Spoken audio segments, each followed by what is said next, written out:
ኢንስፔክተሩ ኮሎኔሉን በፖሊስ ቁጥጥር ስር አዋለው። እንግዲህ ኢንስፔክተሩ እዚህ ኬዝ ላይ ሊነሳበት የቻለው ነገር እረፍት ይነሳዋል። ምክንያቱም ብሩኬ ምንም ጥፋተኛ መሆኑን እያወቀ ጥፋተኛ ለማድረግ የሄዱበት ርቀት በፍጹም አልተዋጠለትም። በዚህም መሰረት ይህን ኬዝ እንዴት ነው ለምንድን ነው እንዳልይዝና እንዳልከታተል የሚያደርጉኝ ብሎ በጣም ይናደድ ነበር። ኢንስፔክተሩ ጠርቶ ኮሎኔሉ ጠርቶ ከዚህ ካለህበት ጠንካራ ስለሆንክ የተሻለ ጠንከር ያለ ኬዝ ልሰጥህ ይችላሉ። በእውነቱ ከሆነ ባለቃይ በመመስገኑ ኩራት ይገባኛል አለው። ይገባሃል፣ በእውነት በጣም ጎበዝ ነህ አንተ አለው። አመሰግናለሁ ኮሎኔል አለው። ግን አንድ ጥያቄ አለኝ አለው። ምንድን ነው ጥያቄው? አዲሱን ኬዝ የሚይዘው በትርሲት ኬዝ ነው እንዴ አለው። አይደለም፣ እንደሱ አይደለም። በትርሲት ኬዝ ሌላ መርማሪ ፖሊስ ሊይዘው ይችላል። አንተ ሌላ ነው። እንደዛ ከሚሆን ለምን አዲሱ አይዘውም በማለት ይነግረዋል። እሱን አስቤ ነበር፣ ግን ሆኖም አንተ ትልቁን ኬዝ ሰጥህ አስቤያለሁ። እኔ ግን ደስ የሚለኝ የጀመርኩትን ኬዝ ጨርሼ ለፍርድ ቤት ባቀርብ ደስ ይለኛል ሲል የጠየቀውን አስታወሰ። ዋናው ስራ ስለተሰራ ሌላውን ስራ ይሄኛው ይጨርሳል። አልገባህም እኮ ኮሎኔል አለው። ከዚህ በላይ ምንም ማውራት አልችልም፣ ስለዚህ አልገባኝም። ከትርሲት ኬዝ ላይ እያነሳችሁ ነው በማለት ያለውን ነገር ትውስታው አላስተኛው አለ። ኮማንደር ከዚህ ምርመራ ላይ እያሸሻችሁ ነው መሰለኝ፣ ለምንድን ነው ይሄን የምታደርጉት በማለት ያፈጡበታል። አንተ ልጅ የምታወራውን ነገር ተጠንቀቅ ማለት ከዚህ ኬዝ ላይ አታንሳኝ እባክህ፣ እስከ መጨረሻው መሄድ እፈልጋለሁ አለው። ሌላ ሰው መጨረስ ይቻላል፣ ያንን ችግር የለም ኮማንደር። እኔ ራሴ ወንጀለኛውን ለፍርድ ቤት ማቆም ነው የምፈልገው እያልኩ እኮ ነው ሲለውም ብዙ ስራ ስላለብኝ ውጣልኝ ያለው አንድ ማወቅ የምፈልገው ነገር አለ። እሱስ ምንድን ነው? በእኔ ቦታ ተተክቶ የሚሰራውን ማወቅ እችላለሁ አለው። ግዴታ ነው? ግዴታውን ግን አይደለም፣ ማወቅ ግን እፈልጋለሁ። ማን እንደውም ፋይሉን ሲሰጥህ ታውቀዋለህ አለው። ግን አንድ ነገር ላስጠንቅቅህ፣ መረጃዎቹን በሙሉ አንድም ሳታስቀር እንድትመልስ አለው። እሱ ግን ኮፒ አድርጎ ሁሉንም መረጃ ኢንስፔክተሩ ለራሱ ካስቀረ በኋላ ነበር በሱ ምትክ ለመጣው ኢንስፔክተር ያስረከበው። ምክንያቱም ብሩኬን ተከሳሽ ሊያደርጉ ሜኪን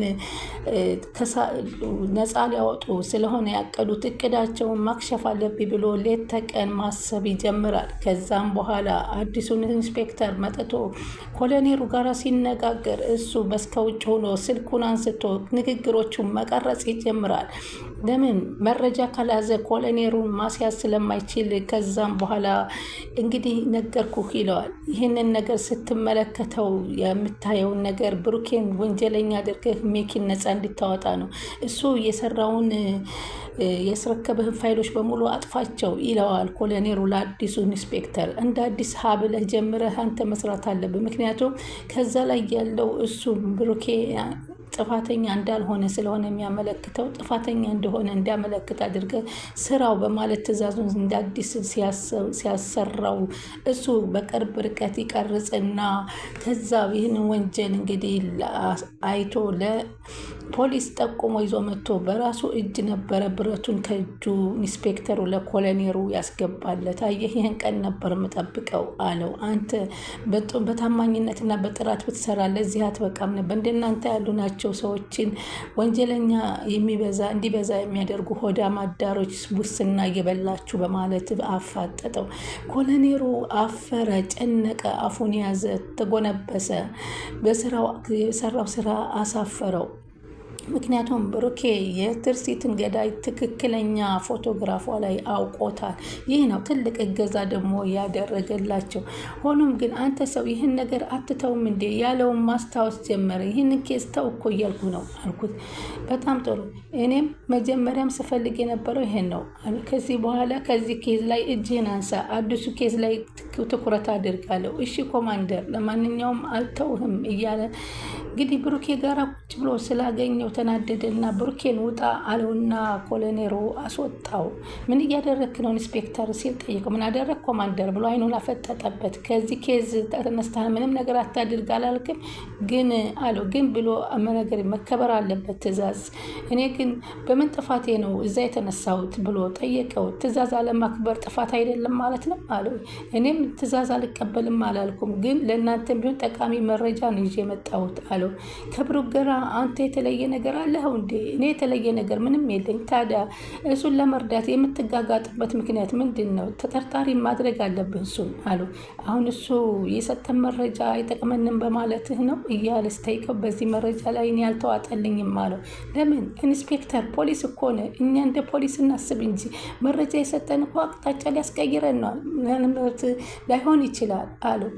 ይህን ተጠርጣሪው ምርመራው ላይ ትኩረት አድርጉበት፣ በጣም ጥሩ፣ እኔም ይህንን ነገር ነው ስፈልግ የነበረው አለው። ከዚህ በኋላ በዚህ ኬዝ ላይ እጅ እንድታነሳ አዲሱ ኬዝ ላይ ትኩረት አድርግ ቢለውም ኢንስፔክተሩ ጭራሽ አልተዋጠለትም እና ክትትሉን ቀጥሎ ኮሎኔሉን ለእስር ዳረገው። ሰላም ወደ ቻናል የተከታታይ ሰላማችሁ በያላችሁበት ይብዛ። ለቻናላችን አዲስ የሆናችሁ ሰብስክራይብ፣ ላይክ፣ ሼር እያደረጋችሁ አበረታቱ። እንግዲህ ከሀያ ቀጣይ ፓርቲ ዘመተናል። ኢንስፔክተሩ ጀግና ታሪክ ሰርቷል። ኮሎኔሉን በቁጥጥር ስር አውሎታል። ምክንያቱም በገንዘቡን ኪሱን በማዳበስ በውስና የሚሰራ ኮሎኔል እንግዲህ ከሜኪ የወሰደውን ገንዘብ በማያዝ እንግዲህ ሜኪን እውነተኛ ብሩኬን ወንጀለኛ አድርጎ እንዲያቀርብ በተባለው መሰረት አዲስ መርማሪ አምጥቶ ሲመድብለት አዲሱ መርማሪ ደግሞ አስጠንቅቆት ነበር። ኢንስፔክተሩ ነግሬሃለሁ፣ ይህን ትክክለኛ መረጃ ቀይራለሁ ብትል እኔ እንደምከታተልህ እወቅ፣ እውነቱ ይወጣል ብሎ አስጠንቅቆት ነበር። እንግዲህ ሌላው በጣም የተናደደችው ማህሌት እህቱ ለእሷ ብሎ ራሱን ሊገድልባት መሄድ መስሏት ነበር። ለካ ሜኪ ከዚህ ሰውዬ ጋር ችግር እንዳለበት ስትረዳ ወንድሜ ለካ ተወው ይህን ሰውዬ እባክህ፣ እኔ በራሴ እወጣለሁ፣ አንተ አትጣላብኝ እያልኩ ብለምነው እምቢ አለኝ፣ ለዚህ ነው ለራሱ ነው በማለት ማህሌት በወንድሟ ስራ በጣም ተናድብ። ለካ በሱ ስራ ነው እኔ እንደዚህ ፊቴ ብልዝልዝ ብዬ የተመታሁት፣ ግን እሱ ለእኔ የተቆረቆረ መስሎ ነበረ ደው እያለ ሲያጣድፈኝ የነበረው በማለት ራሷን መጠየቅ ጀመረች። አባቷን በጣም እንደተቀየሙባትና በእሷ በኩል እውነት ማውራት እንዳልቻለች ጭራሽ ከዋሸሽ አይቀር ሌላ ውሸት እየጨማመርሽ እኔ እኮ አውቅብሻለሁ ልጄ የፊትሽን ገጽታሽን አይቼ በማለት አባቷ ይናገሯታል። በአባቷን በመዋሸቷ በጣም ተናዳለች። ሌላው ቀርቶ እሱ ራሱ እንደዋሻ አባቱን ትዝ አለው። ምክንያቱም ይህ ነገር ብረት መቷት ነው ወይንስ በር መቷት ነው ሲላቸው አዎ አለችኝ፣ የትምህርት ቤት በር መትቶኝ ነው አለችኝ እኮ ብሎ ነገራቸው። ለአባቱ መዋሸቱ የብሩክ ነገር በጣም ገረማቸው እና ለምንድን ነው እኔን አሁን እዚህ ቤት ያስቀምጣችሁ እናንተ ሌላ ነገር እየሰራችሁ እኔን ታሳቅቃላችሁ በማለት የብሩክ አባት ይናገራሉ። እንግዲህ ያንን ሰውዬ ለይተህ አወቀው ባለው ሰዓትም ለይቶ አወቀውና ደነገጠ። በቴሌግራም ያየውን አሁንም ሌላ ገንዘብ ያስፈልግሃል በማለት ገንዘብ እየተደራደረ ተጨማሪ ገንዘብ ለመብላት ሲል ነበር። ግን ተከስተ እውነት ሜኪን ሊያጋልጥ ነው ተከትሎ ሄደው ወይንስ የሜኪን ሴራ ይዞ ሰውየውን ሊያስወግድ ነው የሚለው ነገር ያጠራጥረናል። አንዳንድ ጊዜ ደግሞ ስንመለከት ይሄ ተከስተ ተከትሎ ሄዶ ከዛ በኋላ ጥቆማ የሚሰጥ ይመስለኛል እንጂ ተከስተ ከዚህ በኋላ ከሜኪ ጎን የሚሆን አይመስልም። እናንተስ እንዴት ይመስላችኋል? ሀሳብ አስተያየታችሁን ጻፉልን። ምክንያቱም ተከስተ በሜኪ በዘወትር ደደብ እየተባለ እየተሰደበ እና ከዚህ በፊት ግን አንዳንዴ ደግሞ እውነትም ከሜኪ ጎን ሊቆም ነው ብሎ ብዬ የማስብበት መንገድ ምን መሰላችሁ? ያን መረጃ የትርሲትን መረጃ ለምን ለብሩኬ በግልጹ አላወጣውም የሚለው ነው። ያን ሰውዬ ሊገለው ጥይት እየወለወለ ገንዘብ ሲሰጠው ያየውን ፊልም እስካሁን እኮ አላወጣውም። ስለዚህ ይህንን የደበቀው ማለት እሱም ከብሩኬ ጋር ተባብሮ ለመስራት ያሰበ ነበር። ፖሊሶች እኮ ቢይዙት ከኛ ጋር ያቀሳሰርብናል ብለህ ታስባለህ እንዲህ በማለት እና ገንዘብ ስጠው እንጂ አማራጭ አለው በማለት ተጣሉ። ይህን ሰውዬ ማስወገድ የምፈልገው እኮ ነገሮችን አንተንም እኔንም ነጻ ላረግ ነው። ከከስተ አስተውስ እንጂ መሞት አለበት። እኔ መቹ ጠፈትም መሆን ያለበት እናስቀድም እያሉ ጭቅጭቅ ላይ ነበሩ። ምክንያቱም ገንዘብ ስጠውና ተጨማሪ ገንዘብ ስጥ እያልክ ነው የምታስጨንቀኝ አሉ። በዚህ ስለው በዛ በዚህ ስለው በዛ እያለ ብሩኬ በብስጭት ማለት ሜኪ በብስጭት ከተከስተ ጋራ ይናደድ ነበረ። ተከስተም እንግዲህ ነገር አለቀልን ካላችሁ ለምን አሁንም ገንዘብ አትደራደረውም አለ። እሱም ማስወገድ ነው የምፈልገው ቶሎ በልና አብረን ሄደን እናስወግድ፣ ያለዛ ገንዘቡም ያልቃል እኮ ማያልቅ አይመስልህ እያለ ነበረ ለተከስተ ብሩኬ ይናገራል። ተከስተ አንዳንድ ጊዜም እዚህ ወንጀል ውስጥ ስላለበት ብሩኬ ጋራም ለመራቅ ይፈራል። በሌላ በኩል እንግዲህ ጎበዟና ጀግናዋ ጠበቃ ልዕልት እንግዲህ የብሩኬን አንደኛ ችሎት መቀመጫ አካሂዳ ጨርሳለች። ቀጣይ እንግዲህ ለሁለተኛ ችሎት ላይ ለራሱ ማንነቱ እንዲገለጽለት እንደምታደርገው ነው። ሆኖም ግን ይህን ነገር የሰማ ሜኪ አሁንም ይህ ነገር ለማስቆም ብዙ ነገር ጥረት እያደረገ እየሄደ ነው። ሆኖም ግን ራሷ ልዕልት ስላለችበት ማድረግ ስላልቻለ በጣም ተጨናንቋል። ብሩኬ በአሁኑ ሰዓት ለልጆቹ በጣም የተጨናነቀ ይገኛል። ምክንያቱም ልጆቹን ግን ለምንድን ነው ሰውየውን አግኝቼ ባገኘው የምጠይቀው? ለምንድን ነው በትክክል እኔ ሊገለኝ አስቦ ከትርሲት ጋር መጥቶ ትርሲትን የገደለበትን ምክንያቱን ማወቅ እፈልጋለሁ።